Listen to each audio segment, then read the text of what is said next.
चंद्रिका दीक्षित जो मासूमियत का मुखौटा पहनी हुई है, दो मुंह वाली नागिन है। ऑलरेडी एक टैग मिल चुका है कि उड़ता हुआ तीर अपने ऊपर ले लेना। अब यहाँ पर रणवीर शोरी के लिए कुछ ऐसी बात कहती है दोस्तों, जैसे रणवीर जी कुछ भी नहीं है उनके सामने।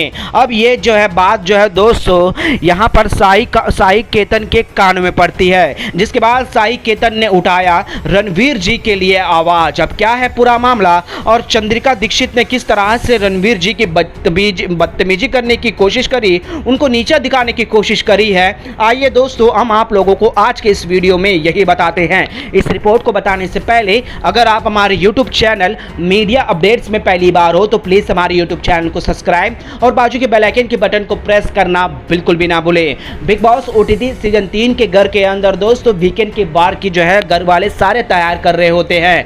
अब यहाँ पर बाथरूम एरिया में जो है दोस्तों सभी अपने कपड़े का निकाल रहे होते हैं। कोई अपने मैनेजर से कफा है तो कोई अपने ड्रेस डिजाइनर से कफा है। इस तरह से जो है दोस्तों माहौल बना हुआ था।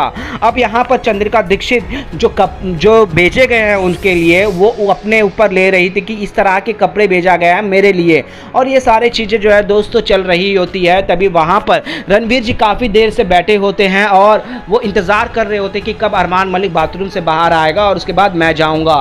लेकिन यहाँ पर चंद्रिका दीक्षित जो उड़ती हुई तीर को अपने ऊपर लेना और दो मुंह वाली नागिन, फिर को ऐसा महसूस होने लगता है कि यहाँ पर रणवीर जी के लिए कुछ कपड़े नहीं आते हैं। क्या रणवीर जी के पास कोई कपड़े नहीं है? क्या उनके पास कोई मैनेजर नहीं है? क्या उनके कोई अपना नहीं है जो उनके लिए कपड़ा बेच सके? अगर उनके पास नहीं है तो अपन कुछ ऐसा करते हैं जिससे कि उनको भी अच्छा लगे, हमारे लिए सभी के कपड़े आ रहे हैं, हमारे लिए सभी मैनेजर बेच रहे हैं, तो रणवीर जी के लिए क्यों नहीं? उन्हें ऐसा बुरा लगने लगा। बात यहाँ तक नहीं दोस्तों, अगर से यहाँ पर चंद्रिका दीक्षित जाकर रणवीर जी से ये बातें डिस्कस करती, क्योंकि वो उनके साथ भी अच्छा व्यवहार करते हैं, उनके साथ चिल करते हैं और उनको वोट भी करते हैं कि वो चंद्रिका दीक्षित को घर में देखना चाहते हैं और उनके लिए स्टैंड भी लेते हैं। लेकिन उनका तो कहना यही होता है, उनकी बातें पूरा मैनिपुलेट करके करना है। अब यहाँ पर सना सुल्तान को कहती है कि मुझे आपसे कुछ कहना है, ऐसी सी बात है। अब मैं ऐसा मेरे को बहुत बुरा लग रहा है उनके लिए कि उनके लिए कोई कपड़ा बेचने वाला ही नहीं है। अपन कुछ को करना होगा, हमें कुछ ऐसा करना होगा जिससे रणवीर जी खुश हो जाए। अब ऐसा प्रेडिक्ट करती है कि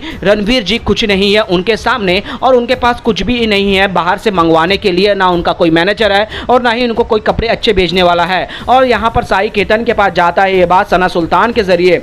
अब यहाँ पर जो है दोस्तों साई केतन सुनते हैं और उसके बाद आवाज़ उठाते हैं और कृतिका को सीधे तौर पर कहते हैं कि चंद्रिका दीक्षित को कहते हैं सीधे तौर पर, चंद्रिका दीक्षित यही है होता है आपका उड़ता हुआ तीर कि अपने ऊपर लेना। आप अपने आप को मैं एक इमेजिनेशन तैयार कर लेते हो दूसरों के ऊपर। रणवीर जी के पास कई सारे कपड़े हैं, कई सारे उनके जो है डिज़ाइनर भी है, वो कई सारे फिल्मों में काम करते हैं। जितना आपका तजुर्बा नहीं होगा, जितना आपने नहीं देखा उतना वो चीज़ें देख लिए हैं। उनको कपड़े का पहनने का शौक नहीं है, इस वजह से वो उतना केयरिंग नहीं लेते हैं कपड़ों को लेकर। वो जितने भी में हैं उतने में चिल कर लेते हैं। अब आप उनके लिए कंसर्न मत होना, अगर उतना ही होगा तो रणवीर को मैं भी समझ सकता हूं, लेकिन वो तजुर्बे में और हमसे ओहदे में बहुत बड़े हैं और उनके लिए आप इस तरह की बातें करना कि उनके लिए कोई मैनेजर नहीं है, क्या उनके लिए कोई कपड़ा नहीं भेजना, ये आपके लिए शोभा नहीं देता है। आप अपने में रहो, अपने में तैयार रहो और अपने आप को खूबसूरत दिखाओ, ना ही कि दूसरों को नीचा दिखाने के लिए इस तरह की बातें करो। अगर आपको इतना ही लगता है कि आपको ऐसा बुरा लगता है तो उनसे डायरेक्ट जाके कंसर्न करते, आप सभी के कान जाकर भरते नहीं हैं। ये आपके लिए और आपके इमेज के लिए सही नहीं होगा, आप ये सीधी तौर पर सुन लेना। साई केतन जो है दोस्तों बड़े ही निंदा के साथ अपना आवाज़ उठाकर चंद्रिका दीक्षित को फटकार लगाते हैं। साई केतन का ये नया अंदाज और चंद्रिका दीक्षित का उड़ता हुआ तीर अपने ऊपर ले लेना, क्या लगता है आपको? इस पर अपना राय कमेंट में जरूर बताइएगा दोस्तों।